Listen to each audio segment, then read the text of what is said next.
지난 여름이었습니다. 친구가 친척 중에서 빈 숙소를 소유하고 있는 분에게 부탁을 하여 무료로 숙소를 구한 저희들은 친구 3명이서 낚시 겸 그 숙소를 향해 떠났습니다. 그 숙소는 가로등이 하나도 없는 비포장 도로를 한참이나 들어가야 위치한 숲속의 펜션 같은 그런 곳이었습니다.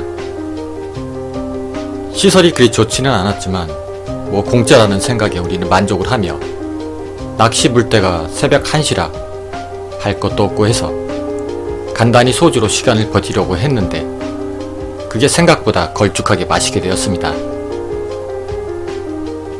밤 12시쯤 되자 낚시는 해야 했지만 3명 모두 운전할 정도의 정신이 아니라서 술도 깰 겸 그냥 걸어가자고 동의를 하고 낚시 채비를 챙겨 그렇게 걸어가게 되었습니다.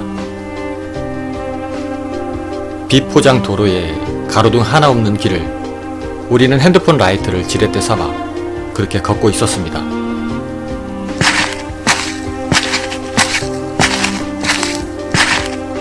그런데 그때 생뚱맞게도 건물 하나가 있었습니다. 반쯤 공사를 하다 멈춘 것 같은 집이라기보다는 그냥 펜션 같아 보였는데 왠지 을씨년스러운 느낌도 들었지만 술도 취했고 친구들도 웬 건물이냐며 기웃기웃 거렸습니다. 그러다 친구 한 놈이 갑자기 그만 가자고 하더군요. 얘야, 그냥 빨리 가자. 친구 녀석의 어눌한 말에 저희들은 알았다고 다시 걷고 있는데 가자고 한 친구가 묵묵히 그저 말도 없이 앞장서서 걸어갔고 저희 둘은 야한 농담이나 하면서 그 뒤를 따라 걷고 있었습니다. 워낙에 오지인 터이라 비포장 도로에서 아스팔트 도로로 나왔지만 여전히 가로등이 없는 그런 도로였습니다.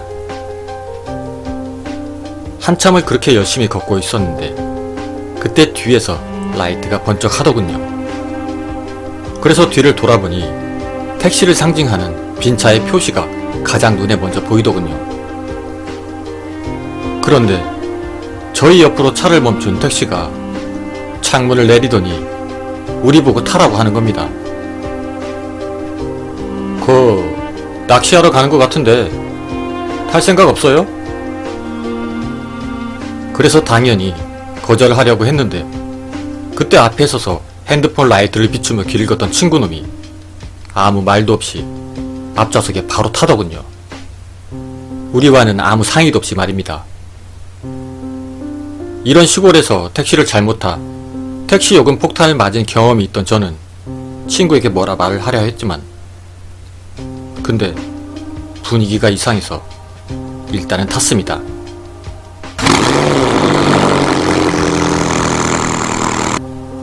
그런데 우리가 다 타자마자 급하게 엑셀을 밟은 아저씨는 뭐가 그리 급한지 속도를 내시다가 어느 순간 물어보시더군요. 저기 말이야, 혹시나 해서 하는 말인데 아까 자네들 뒤에 따라오던 그 아가씨 일행 아니지? 네? 저희 3명밖에 없는데요? 라고 답을 하자 택시 운전사는 그러냐고 하면서 더 이상 말을 안 하더군요. 그런데 아까부터 말을 않던 친구가 떨리는 목소리로 기사 아저씨도 보셨어요? 그런 친구의 말에 저희는 순간 오싹한 기분이 들었습니다. 자네들 혹시 흉가 쪽에 간 것 같은데 이윽고 들려준 기사 아저씨의 말은 아까 우리가 보았던 반쯤 지어진 건물의 원래 주인이 여성분이었는데 투자를 받아서 펜션을 짓다가 그만 사기를 당해서 억대의 빚이 생기자 그 건물에서 목을 매달고 죽었다는 이야기와 또 그곳에서 귀신을 봤다는 소문이 끊임없이 돌고 있다고 말씀을 해주셨습니다. 그렇게 번화가 쪽에서 내린 우리는 엄청난 공포에 편의점에 앉아서 겁에 질린 친구에게 이야기를 들었습니다. 아까 우리가 건물을 구경할 때 그때 2층에서 머리를 산발로 풀어헤친 여자가 우리들을 노려보자 친구는 너무 무서워 말도 못했다고 합니다. 술 기운이 없었으면 비명 지르고 도망가려다가 그나마 우리들 때문에 아무 말 않고 그저 가자고 했다는 것이었습니다. 그런데 더 무서운 거는 그 여자가 우리들을 따라서 엉거주춤한 자세로 따라왔다는 것이었습니다.